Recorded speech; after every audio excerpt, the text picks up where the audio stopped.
Good morning, church.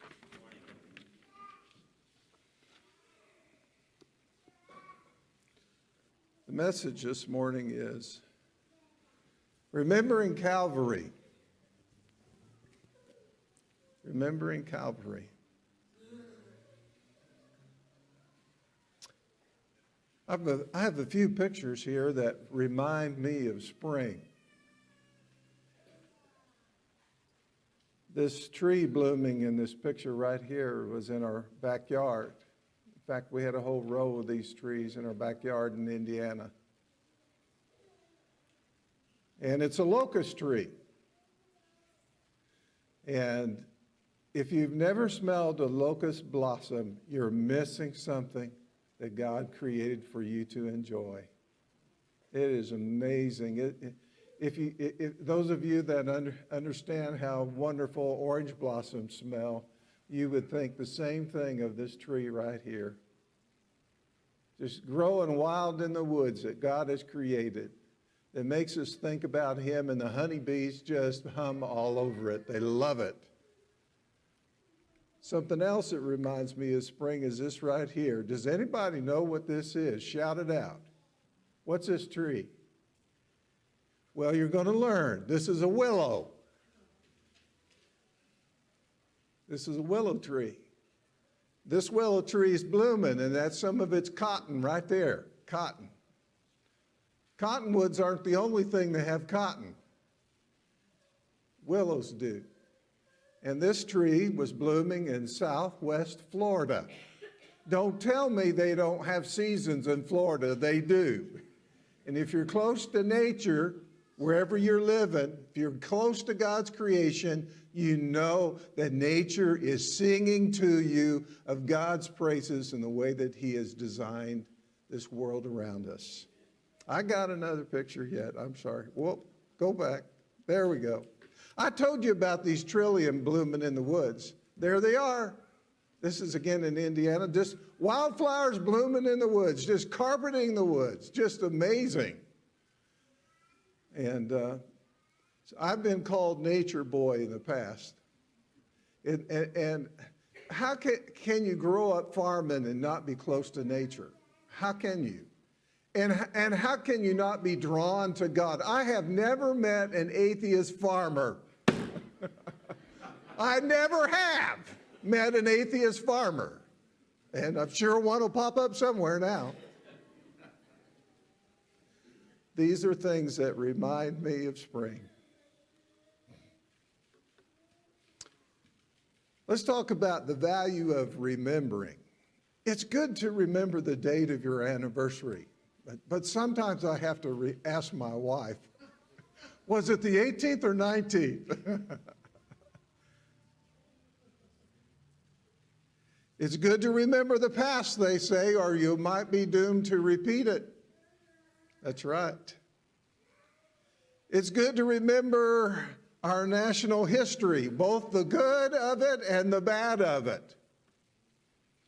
I love history now, but I'm going to tell you, the only class I ever fell asleep in was in history class. And something that was really embarrassing about it all, and this is in high school, is the teacher woke me up after the class had already left the room. Wow, I've never fallen asleep since. And family history is good. Any of you guys watch on PBS Finding Your Roots? I enjoy that show a lot. Finding Your Roots, because you're digging up old memories there that maybe have a significance to your life today. Things that have been forgotten, or maybe that were hidden or seen. Family history, good or bad.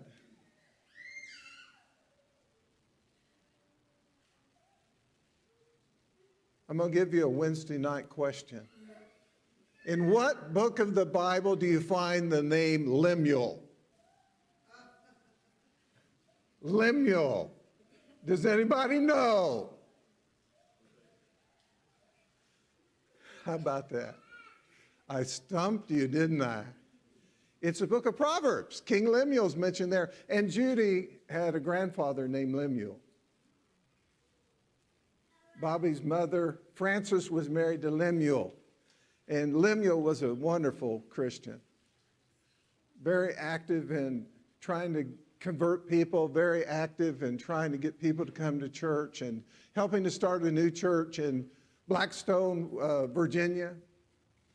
But Lemuel had a very bad memory. He was wounded in the Battle of the Bulge in World War II. And they were carrying him on a stretcher. And there was a row of American soldiers as far as he could see in front and as far as he could see behind him. And they were being marched to be POWs. And he almost died, almost starved to death. Not only of those wounds, but just of starving to death. He almost died. And when he saw all those soldiers lined up that way, he thought the Americans had lost.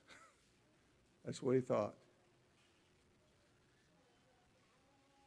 That's a bad memory, but also it's a memory that tells us this, that God can pull us through everything. Everything.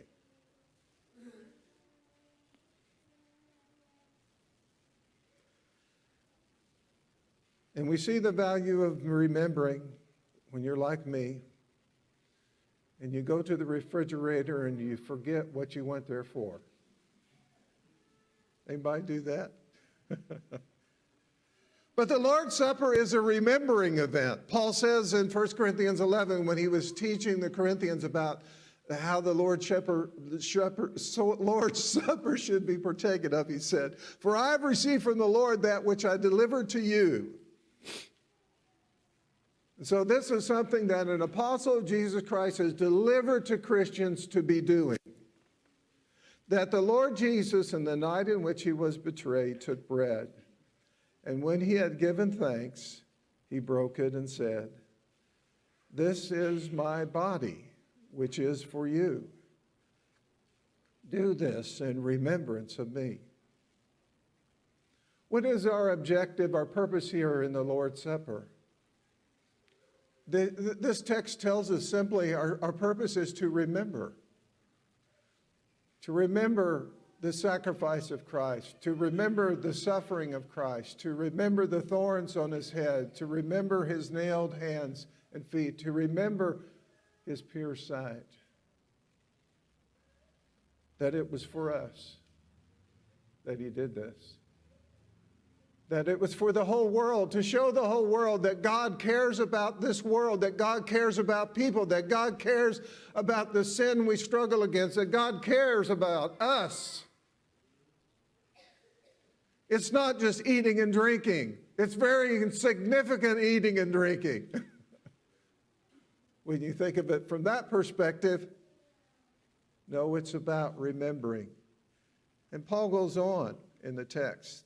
And he says, in the same way, he took the cup also after supper, saying, "This cup is the new covenant in my blood." It was a reminder of the new covenant that Jesus made. Do this as often as you drink it in remembrance of me. For as often as you eat this bread and drink the cup, you proclaim the Lord's death till he comes. Yet several years ago, we lived in Pittsburgh, Pennsylvania. And I used to listen to Christian radio a lot, and still do, but there was a famous fella in Pittsburgh that said, "You shouldn't have Lord's Supper every Sunday. That makes it insignificant." I disagree. How often does your wife want you to tell her that you love her? Once a month? Oh, maybe that's too frequent. Maybe once a year. How about that? How about every day? But the Lord wants us to remember him on the first day of the week, like they did in Acts 20 and verse 7. Do this in remembrance of me, Jesus says. In the Lord's Supper, we are remembering his death for sin, for us. We are remembering his awesome love for us. Love is self-sacrificing and caring. That's what Jesus did. We remember his compassion for our need. His compassion. God is not some distant being that does not connect to us in any way, shape, or form. God is a God who cares, who has compassion. We are remembering that God in the flesh experienced this horrible, horrible execution, crucifixion, so that we could have hope and peace in our lives. And so in the Lord's Supper, we are remembering Calvary.